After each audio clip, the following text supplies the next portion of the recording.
Hello दोस्तों, मैं अपने यूट्यूब चैनल सदा निरा ज्ञान में आप सभी का स्वागत करता हूँ। इसमें हम लोग एसपीडी देख रहे थे जो रेलवे के सभी एग्जामों के लिए महत्वपूर्ण था। इसमें हम लोग भौतिक विज्ञान, रसायन विज्ञान, जीव विज्ञान, पृथ्वी विज्ञान, पर्यावरण विज्ञान, खगोल विज्ञान, अंतरिक्ष प्रौद्योगिकी, कंप्यूटर ज्ञान, इस सभी को क्लियर करेंगे। आज का चौथा दिन है हम लोग का।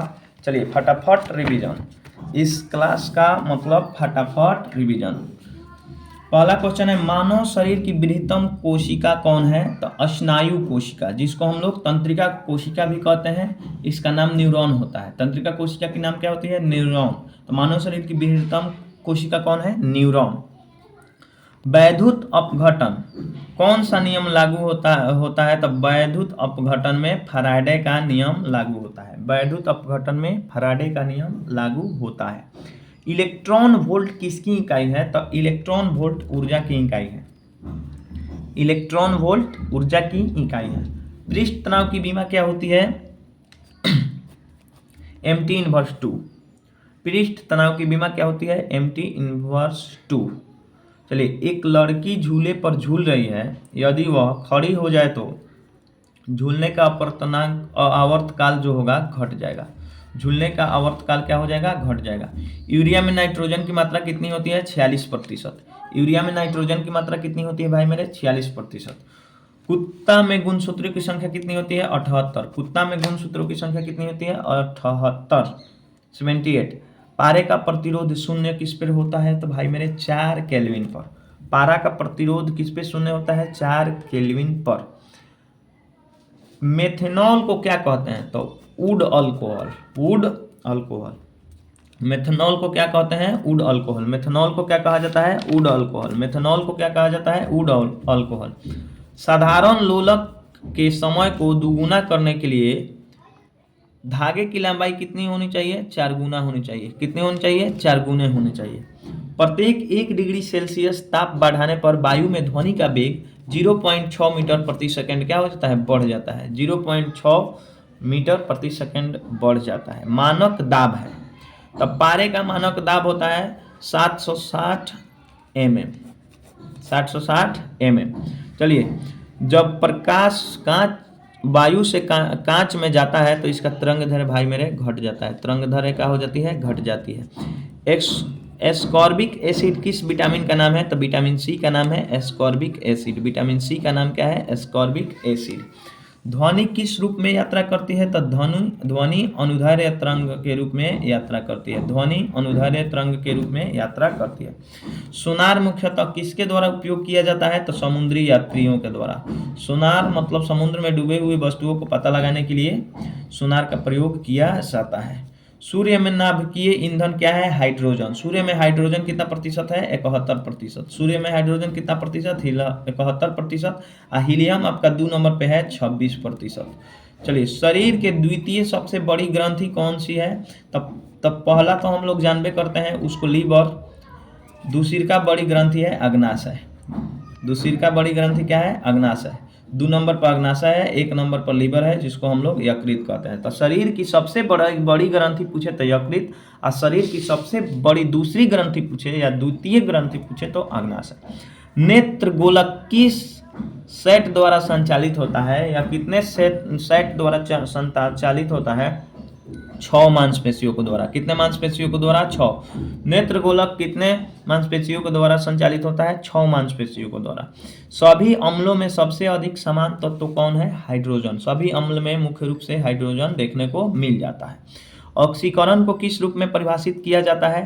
तो इसमें क्या होता है? इलेक्ट्रॉन का हानि होता है। इलेक्ट्रॉनों की क्या होती है? हानि। ऑक्सीकरण में क्या होती है? इलेक्ट्रॉन की क्या होती है? हानि होती है।